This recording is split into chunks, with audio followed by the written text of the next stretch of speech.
Admiral Crick sat in his command chair, staring at the holographic display showing their latest conquests. 47 star systems now belonged to the Hegemony Empire.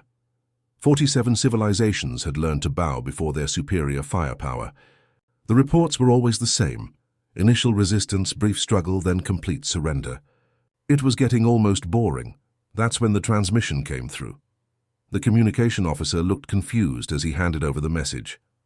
"Sir, this came from the Void Watchers. It's been centuries since they contacted anyone." Crix raised an eyebrow. The Void Watchers were legends, ancient beings who had retreated to the edge of the galaxy long before the hegemony even existed. They watched, they observed, but they never interfered. For them to break their silence meant something significant was happening. The message was short and cryptic. "The third planet of Sol system. Avoid at all costs. Earth is a trap. The inhabitants are not what they seem." Crix called his war council. Immediately. The holographic table in the center of his flagship lit up, showing the faces of his most trusted commanders scattered across the fleet. Commander Vex was the first to speak, and as usual, he was laughing. Paranoid hermits finally lost their minds completely. "Look at this intelligence report." He waved his hand and data filled the air around them.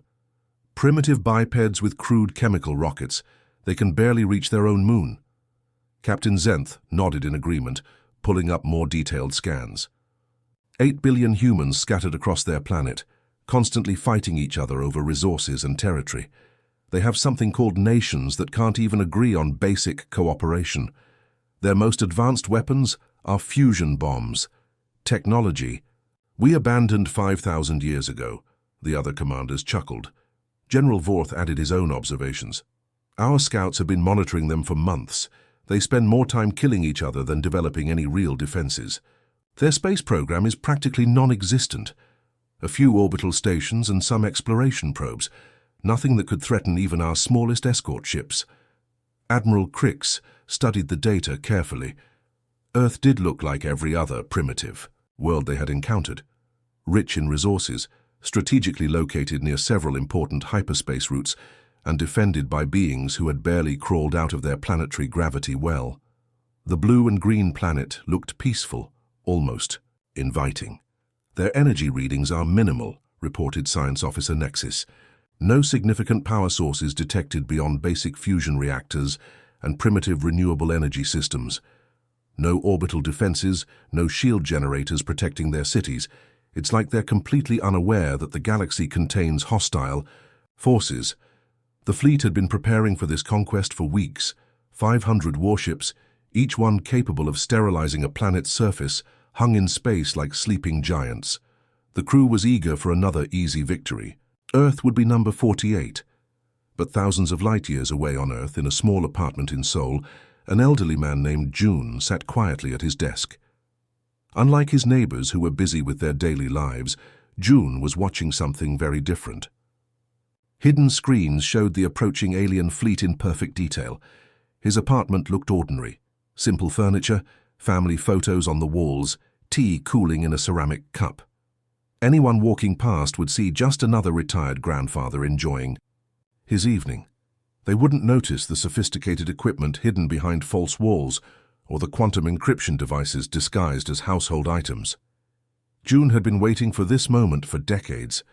He had watched other species make the same mistake, seen their fleets approach Earth with the same confidence, the same certainty of easy victory. The Hegemony Empire was just the latest in a long line of would-be conquerors who had ignored the warnings. He activated his communicator with a simple touch. The device looked like an ordinary tablet, but it connected him instantly to networks spanning the galaxy. "This is Observer June to command," he said calmly, his voice carrying the weight of years of patient preparation. "The trap is set. They ignored the Void Watcher's warning just as we predicted." The response came immediately. "Confirmed, Observer June. All units are in position. Phase 1 protocols are active." Around the world, other observers received similar confirmations. In Tokyo, a woman named Hana closed her flower shop and walked to her basement.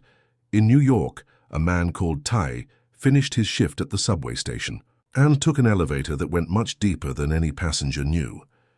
In London, Minseo left her job at the library and entered a room that contained technology beyond anything the aliens could imagine. The hegemony fleet continued its approach, confident in their overwhelming superiority. Admiral Crix reviewed the final attack plans while his crew prepared for what they assumed would be another routine conquest. They had no idea that every move they made was being monitored, every strategy anticipated, every weakness catalogued and prepared for. Earth waited quietly, its cities glowing softly in the darkness of space, looking vulnerable and defenseless. The perfect trap, baited with apparent weakness, ready to spring on another group of predators who had mistaken gardeners for prey. The cosmic game of chess was about to begin, and humanity had been planning their moves for far longer than any alien empire could imagine. The space around Earth suddenly filled with massive alien warships as the hegemony fleet dropped out of hyperspace. 500 vessels arranged themselves in perfect formation, their dark hulls blocking out stars as they moved into position. Each ship was the size of a small city, bristling with weapons that could crack planets in half. Admiral Crix stood on his bridge, watching Earth spin slowly below them. The blue marble looked so peaceful, so defenseless. White clouds drifted over green continents while city lights twinkled like scattered diamonds. It was almost beautiful, in the way that prey animals were beautiful just before the hunt. "Begin standard procedure," Crix commanded. His communications officer nodded and opened channels to every frequency on the planet below. The message that boomed across Earth was the same one the hegemony had used on 47 other worlds. "Primitive inhabitants of the third planet, you are now subjects of the hegemony empire. You have 24 hours to surrender completely. Disarm all military forces, submit your leaders for processing, and prepare for integration into our empire. Failure to comply will result in the complete annihilation of your species." The bridge crew waited for the usual response. Panic, desperate, pleas for mercy, frantic attempts at negotiation. Instead, they got something completely unexpected. The transmission came from what looked like an ordinary government office building in Seoul. No grand palace, no military command center, just a simple room with basic furniture and fluorescent lighting. An elderly Korean man sat behind a plain wooden desk, looking directly into the camera with calm, tired eyes. "Greetings, Hegemony Empire," June said, in a voice that carried no fear, no desperation, just a deep sadness. "I am June, and I speak for all of humanity today. We tried to warn you through the Void Watchers. We really hoped you would listen to them and turn back." Admiral Crix stared at the screen in confusion. One old human. Where are their military leaders? Where are their generals and admirals? Where are their armies? Commander Vex laughed nervously. "Maybe this is some kind of joke. Perhaps they're so primitive they don't understand what's happening to them." But something felt wrong. The human's eyes held knowledge that seemed far too deep for someone from a supposedly primitive world. June continued speaking as if he was delivering news about the weather, not responding to a threat of total extinction. "We know exactly who you are," June said calmly. "We know about the 47 worlds you've conquered. We know about your tactics, your weapons, your weaknesses. We've been watching you for a very long time." That's when the impossible readings started appearing on the hegemony's sensors. Sensor Officer Nick stared at her displays in disbelief. "Sir, the population readings are changing. We're now detecting 50 billion life signs on the planet, not 8 billion.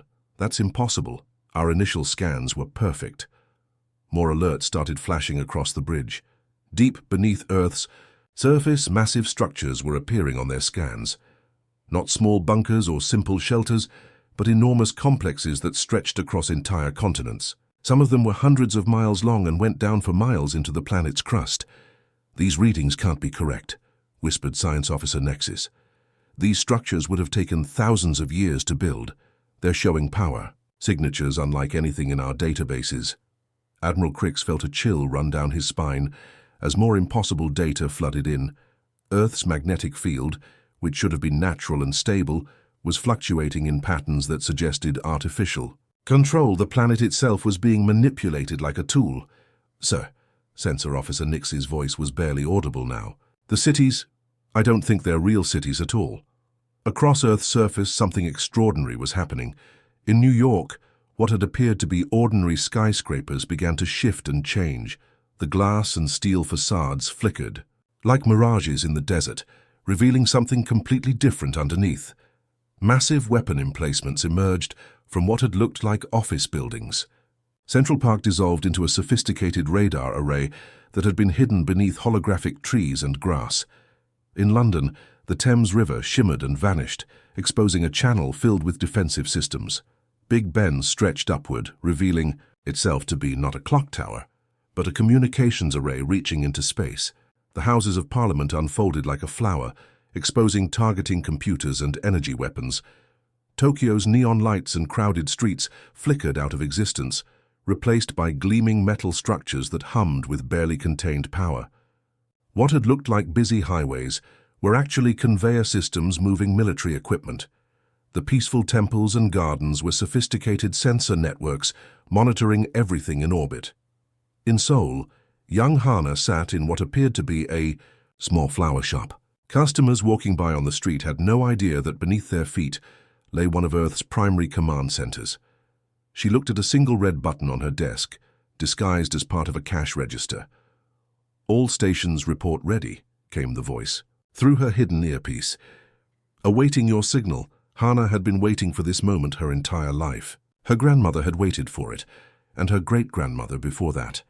Generations of her family had maintained this post, preparing for the day when humanity would finally drop their disguise. She pressed the button. "Phase 1 complete," she announced quietly into her communicator. "All masking protocols are now offline. Around the world, the great illusion ended. Every city, every town, every seemingly peaceful human settlement revealed its true nature. Earth had never been a primitive world struggling with basic technology. It had been the galaxy's most sophisticated fortress, disguised as a garden to attract exactly the kind of predators now hanging helplessly in orbit above it. The hegemony fleet found themselves staring down at a world that had just revealed itself to be far more dangerous than anything they had ever encountered. The moment Hana's finger left the button in Seoul, everything changed across the entire planet. Deep beneath Earth's surface, generators that had been quietly humming for decades suddenly roared to life. The planet's magnetic field, which the aliens had assumed was natural, revealed itself to be humanity's greatest weapon. Admiral Crix was still staring at the impossible readings on his screens when every light on his bridge suddenly went dark. Emergency power kicked in a second later, bathing everything in red light, but half of his ship's systems were completely dead. "What just happened?" he screamed at his crew, but they were all frantically trying to understand the same thing. "Sensor." Officer Nix looked up from her sparking console with pure terror in her eyes. "Sir, it was an electromagnetic pulse, but not from any weapon. It came from the planet itself. They turned their entire magnetic field into a weapon and fired it at us." Across the hegemony fleet, the same scene was playing out on hundreds of ships. Vessels that had been proudly displaying their power moments before were now drifting helplessly in space. Their weapons were offline, their shields were down, and their engines were completely dead. In 18 seconds, Earth had disabled over half of the most powerful fleet in the galaxy without firing a single traditional weapon. "This is impossible!" Crix shouted, slamming his fist on his command chair. "No species has this level of planetary engineering. You can't just control a planet's magnetic field like it's a light switch." But as he spoke, something even more impossible began happening around his crippled fleet. The empty space between his ships started shimmering like heat waves on a summer day. Then, one by one, human vessels began appearing out of nowhere. These weren't the crude rockets and primitive spacecraft the aliens had expected. These were sleek, elegant ships that seemed to flow through space like living things. Their hulls were smooth and dark, reflecting starlight in ways that made them almost beautiful. But beauty was the last thing on anyone's mind as more and more of them materialized around the helpless alien fleet. Commander Vex, whose ship had been lucky enough to maintain partial power, stared at his tactical display in disbelief. "Sir, I'm counting over 2,000 human vessels. They were cloaked somehow, completely invisible to our sensors. How is that possible?" What made it even more disturbing was how they moved. Every human ship moved in perfect harmony with every other ship, like they were all parts of a single organism. When one group moved left, another group automatically adjusted to cover the gap. When some ships accelerated, others slowed down to maintain perfect formation. It was like watching a school of fish or a flock of birds, except these were warships, the size of skyscrapers. A communication request came through on Admiral Cricks's personal channel. The face that appeared on his screen belonged to a young Korean man in a simple uniform. No elaborate decorations, no ceremonial armor, just clean lines and quiet confidence. "Admiral Cricks," the human said calmly, "I am Captain Jin of the Earth. Defense Force. As you can see, you are completely surrounded. Your weapons are inferior to ours, your tactics are predictable, and your situation is hopeless." Cricks felt his blood turn cold. "How do you know my name? How do you know anything about us?" Jin smiled sadly.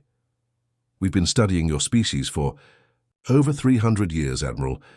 We know how you think, how you fight, how you make decisions.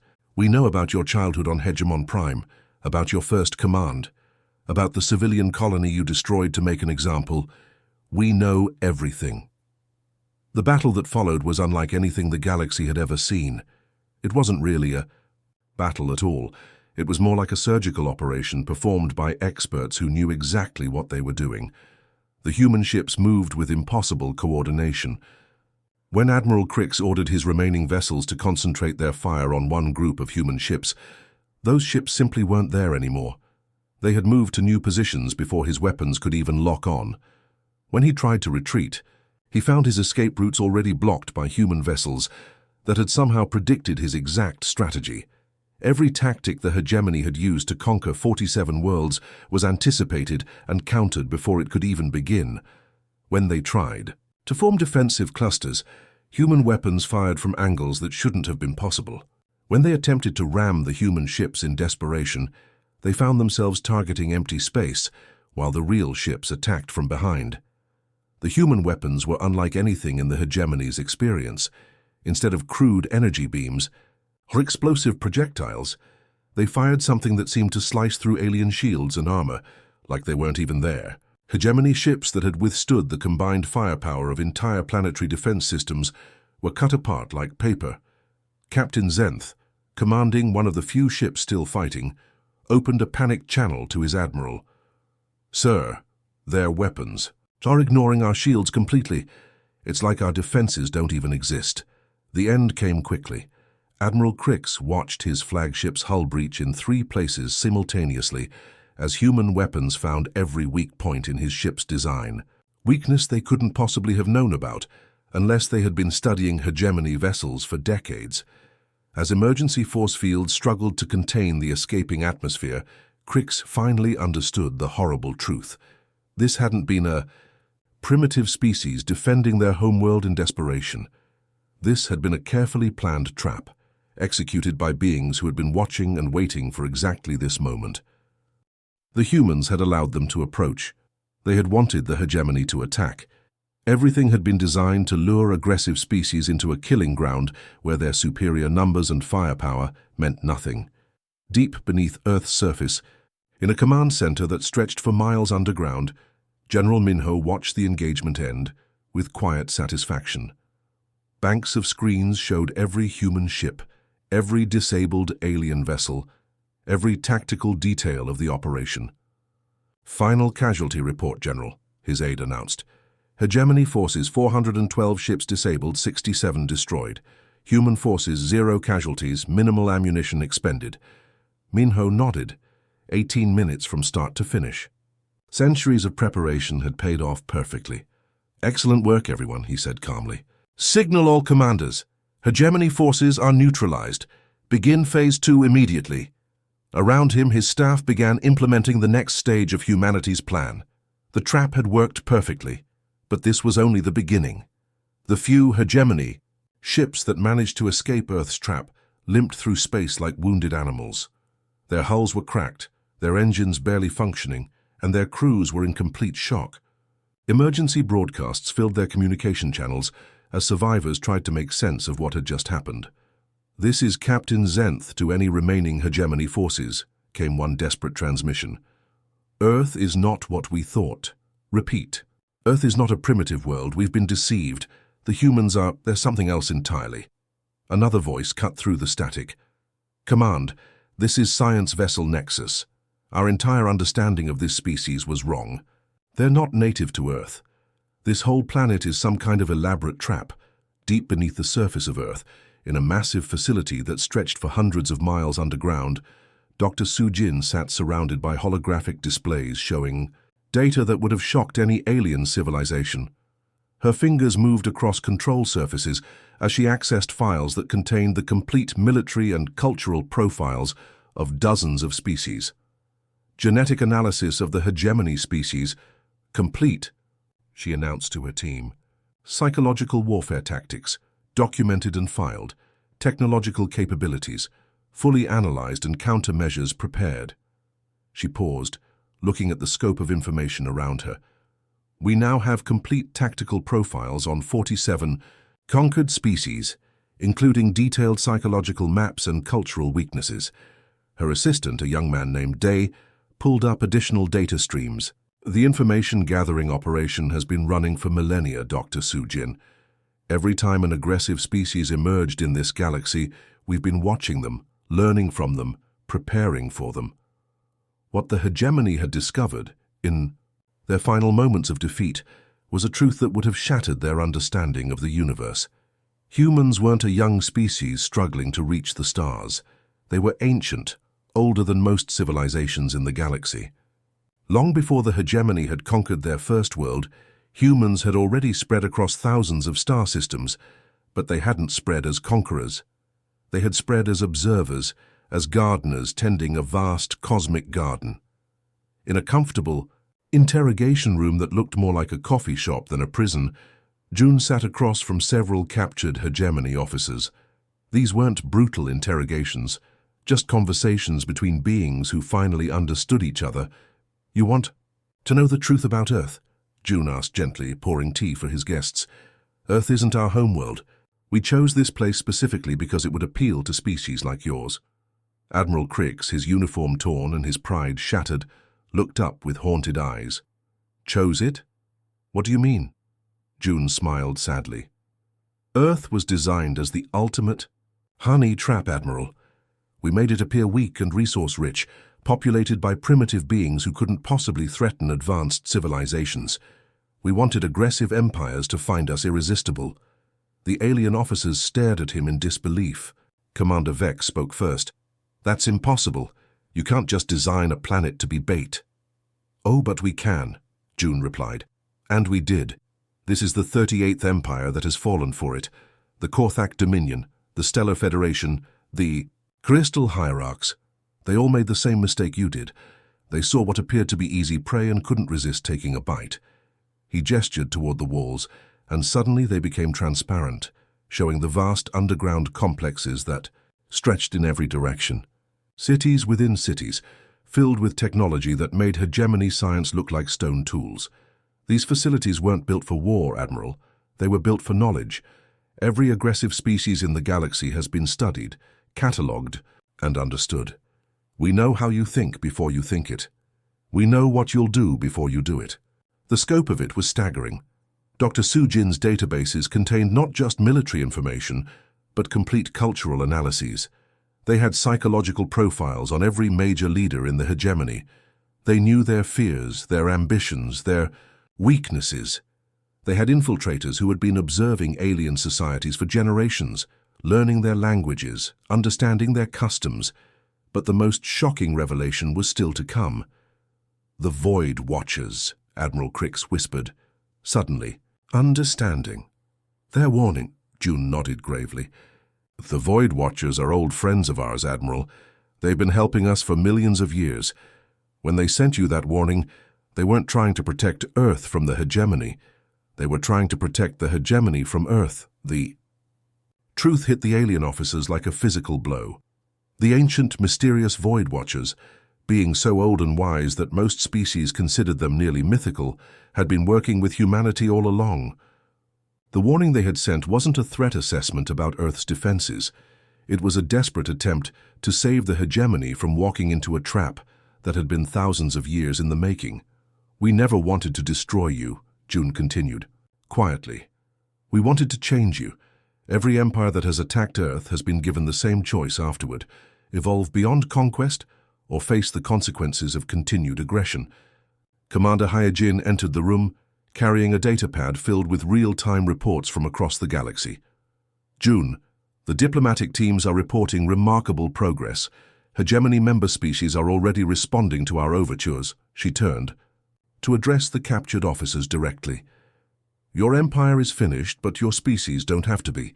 17 hegemony worlds have already declared independence and requested membership in the Galactic Cooperative. 23 more are in negotiations." The hegemony hadn't just lost a battle. Their entire empire was dissolving in real time as member species realized they no longer needed to fear their former masters. Worlds that had been conquered and oppressed for centuries were finally free to choose their own paths. "You've been gardeners," Admiral Crick said, his voice filled with a mixture of awe and horror. "You've been cultivating the entire galaxy," June smiled. "Now you're beginning to understand, Admiral.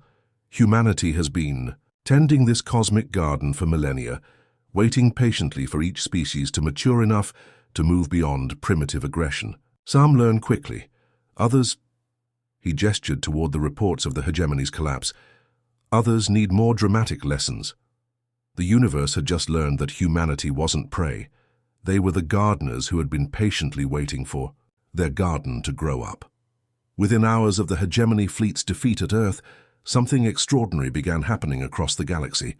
On distant worlds where no human had supposedly ever set foot, hidden facilities suddenly came online. Camouflaged bases that had been dormant for decades started broadcasting activation signals. What the galaxy had assumed were uninhabited asteroids, and dead moons revealed themselves to be sophisticated human outposts. From the spiral arms to the galactic core, human fleets emerged from hiding places that defied imagination. Some had been concealed inside hollowed-out asteroids that drifted through space for centuries. Others had been built into the rings of gas giants, disguised as natural debris. A few had been hiding in plain sight, masquerading as space stations, belonging to other species. These weren't invasion fleets coming to conquer and destroy. Instead, they moved with surgical precision, targeting only specific installations across hegemony space. Military command centers went dark as their communication arrays were quietly disabled. Weapons factories found their assembly lines mysteriously shut down. Prison planets discovered their security systems had been peacefully overridden, allowing political prisoners to walk free. The hegemony's member species watched in amazement as their oppressors' grip on power simply melted away. But instead of chaos and violence, something unprecedented happened. Where hegemony control centers once stood, human diplomatic teams appeared with offers of genuine partnership. On the water world of Aquanis, the local population had suffered under hegemony rule for 3 centuries. Their beautiful coral cities had been stripped of resources, while their people were forced into labor camps. When the hegemony garrison simply vanished overnight, the Aquanians expected another conqueror to take their place. Instead, they found a small human woman named So-Jin standing in their capital's main plaza, surrounded by data displays showing detailed plans for rebuilding their world.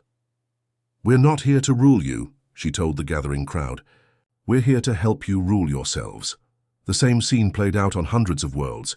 Human representatives appeared not as generals or governors, but as advisors and teachers. They brought technology that could heal damaged ecosystems, knowledge that could rebuild shattered societies, and most importantly, a completely different way of thinking about galactic politics. The emergency session of the Galactic Council convened just 72 hours after Earth's victory. Representatives from across the galaxy gathered in the neutral space station that had hosted diplomatic meetings for thousands of years. But this time, the atmosphere was completely different.